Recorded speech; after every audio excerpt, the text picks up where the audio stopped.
Hello, नमस्ते. कसे आहात सगळे? छान ना? मी पण मस्त आहे. आज खूप महत्त्वाचा विषय आपण घेणार आहोत. हल्ली आपण म्हणतो नोकऱ्या मिळत नाही, काय करायचं? अहो, का नोकऱ्या मिळत नाही बघितले का आपण? स्किल नाही आहे.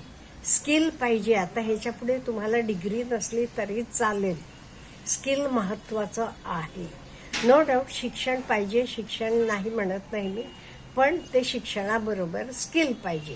नुसतं डिग्रीचा कागद आहे माझ्याकडे, मला येत काही नाही म्हटल्यावर कोणी आपल्याला जॉब देणार नाही, आपण काहीही मिळवू शकणार नाही. का? म्हणजे आपल्याला जगायला, मिळवायला पैसा हे महत्त्वाचा आहे. ज्ञान आपण ज्ञानासाठी घेतो, पण जे आपण राबतो, जे आपण कष्ट करतो, जे आपण मेहनत करतो, तर आपल्याला ब्रेड अँड बटर किंवा भाजी भाकरी देते. आता स्किल कसं महत्त्वाचं आहे मी तुम्हाला एक प्रेझेंट बघितलेला एक्झाम्पल देऊन सांगते. आमच्या ओळखीचा एक माणूस आहे. तो काय करतो? फक्त नारळ काढायचं काम करतो. मंगळूरची ही गोष्ट सांगते मी. तिकडे झाडं नारळाची भरपूर आहेत. रोज तो 100 नारळाची झाडांना चढून नारळ काढायचं काम. आणि नारळ काढायला येताना BMW गाडीतनं येतो बरं का. पुढे त्याचे इन्कम बघा तुम्ही, म्हणजे कळेल तुम्हाला. रोज 100 झाडांना चढून नारळ काढायचे आणि एका झाडाला तो 100 रुपये घेतो आणि प्लस 5 नारळ फ्री.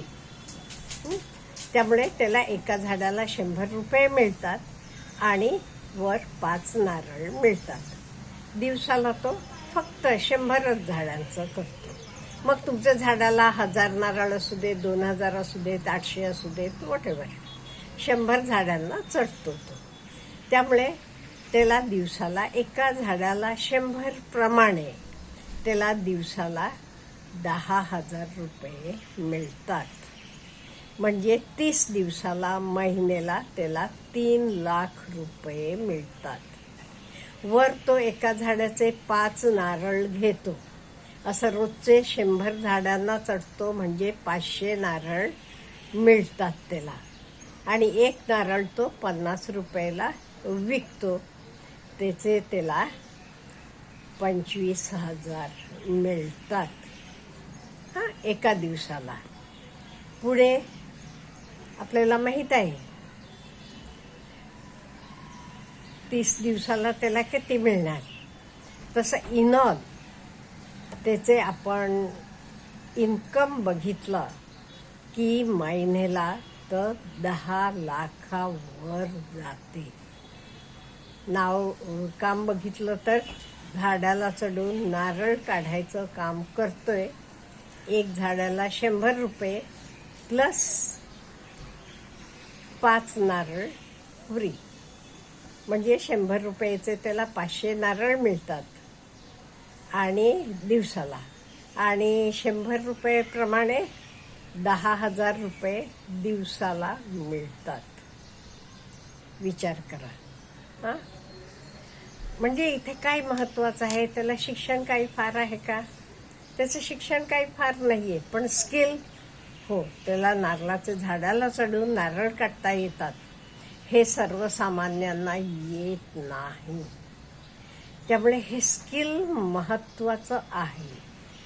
स्किल असलं का नाही आपल्याला कुठेही नोकरी मिळणार. हल्ली इव्हन तुम्हाला अपॉइंटमेंट देताना सुद्धा लोक काय म्हणतात? स्किल आहे का? स्किल पाहिजे मला. मग काय तुम्ही graduate, post graduate, diploma, we don't mind असं म्हणतात. त्यामुळे हे जे पुढे किंवा आता आपण मुलांना शिक्षण तर द्यायला पाहिजे, मस्त आहे, पण शिक्षणाबरोबर आपण त्यांना स्किल द्यायला पाहिजे. Skill based. तुमचं शिक्षणाची स्किल बेस्ड असला की वेल अँड गुड. ॲज इंजिनिअरिंग असेल, लॉ असेल किंवा हॉटेल मॅनेजमेंट असेल, असं नसलं, तुम्ही ग्रॅज्युएशन करता ते त्याच्याबरोबर तुम्ही आउटसाईड कुठलाही स्किल घेऊ शकता. आणि हल्ली काय असते, इवन आपण मोबाईलवरनं सुद्धा कितीतरी गोष्टी आत्मसात करू शकतो. त्यामुळे स्किल असणं अतिशय महत्त्वाचं आहे. कुठलंही कुकिंगचं स्किल आहे का चांगलं, तुम्ही त्यातनं मिळवू शकता. एवढं काय, इवन अशी मुलं आहेत स्वच्छतेची कामं करतात मोठे मोठे कारखान्यांमध्ये वगैरे. त्यांची खिडक्या दरवाजे हे सगळं क्लीन करून द्यायचं. कॉन्ट्रॅक्ट बेसिसवर असतात. त्यांचे महिन्याला एवढे म्हणून पैसे ठरलेले असतात. म्हणजे ह्याच्यात पुढचे काळात स्किल महत्त्वाचं आहे. आज आपण म्हणतो मुलांना नाही, नोकरी लागत नाही, अमुक नाही, का त्यांना स्किल नाही आहे म्हणून. आता कालच मी वाचलं, एक मुलगा BTech झालेला आहे, पण तो काय करतोय माहिती आहे का, आपणही वाचला असेल न्यूजपेपरमध्ये वगैरे, पाणीपुरी विकतोय. त्याला तर स्किल मिळवला ना. आज म्हणतो तो, मी बाहेर गेलो तरी जे मला पगार मिळेल त्याच्यापेक्षा जास्त मी इथे मिळवतो, मग मी कशाला जाणार. त्यामुळे आपण स्किलकडे जास्त लक्ष द्यायला पाहिजे. नुसतं ग्रॅज्युएट होणं म्हणजे ज्ञान पाहिजे, मी ज्ञान मिळवू नका म्हणत नाही, पण तुमचं थिअरेटिकल ज्ञान असलं की तुम्ही त्याच्याबरोबर काहीतरी स्किल बेस्ड एज्युकेशन घ्या. स्किल अतिशय महत्त्वाचं आहे.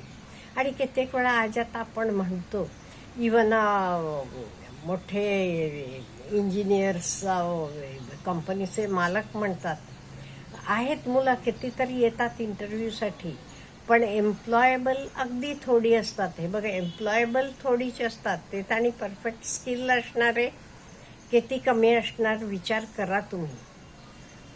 त्यामुळे स्किल महत्त्वाचं आहे. आणि हे स्किलसाठी काही अगदी आपण बाहेर जाऊनच काहीतरी मिळवायला पाहिजे असं नाही. आज तरी आपल्याला सगळं एवढं ओपन झालेलं आहे. घरात बसून तुम्ही, तुमच्याकडे मोबाईल असला तरी त्याचे स्वतः करून, म्हणजे ह्याला प्रॅक्टिकल नॉलेज आहे, त्यामुळे स्वतः आपण तर करून परत म्हणजे practice makes a man perfect, आपण तर ज्ञान मिळवू शकतो. इवन मुलांना लहानपणीपासून घरातलं सर्व काही, घर मॅनेज करणं, आता मुलं असू देत, मुली असू देत, सगळ्यांना, किंवा घरात आपले नेहमी काही आपले नेहमीची कामं आहेत, ही पण सगळी त्यांना यायला पाहिजे. आणि मुलांनाही असं, तू हे करू नको, तू तर करू नकोस, तू फक्त अभ्यास कर, नाही, अभ्यासाबरोबर हे सगळं करायचं. आपण बाकी गोष्टीतनं फॉरेन कंट्रीजांना फॉलो करतो, मग ह्या गोष्टीत का करत नाही. म्हणून मला वाटलं आज आपण स्किल बेस्ड किती महत्त्वाचं, आणि स्किल असली की आपण कुठून कुठे जाऊ शकतो हे आपल्याला सांगावं असं मला वाटलं. का म्हणजे फक्त नारळाचे झाडाला चढायचं त्याला येते, तो महिन्याला 10 लाखावर मिळवतो, आणि त्याच्याशिवाय रोज BMW गाडीतनं येतो जातो. मग कशाला इंजिनियर व्हायला पाहिजे, डॉक्टर व्हायला पाहिजे, किंवा CA व्हायला पाहिजे, विचार करा ना.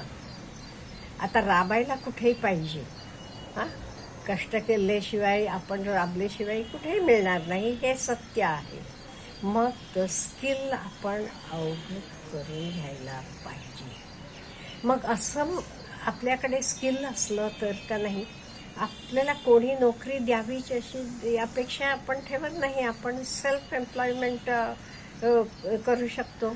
मग आपल्याला कोणतरी नोकरी, आज आपण कशासाठी MPSC UPSCला एवढी मुलं मागे लागतात, त्यांच्याकडे स्वतःचं स्किल नाही आहे. त्यामुळे त्यांना वाटते कोणतरी आपल्याला, स्वतःकडे स्वतःची काही स्किल असली की तो म्हणेल मला माझा स्वतःचा उद्योग बरा.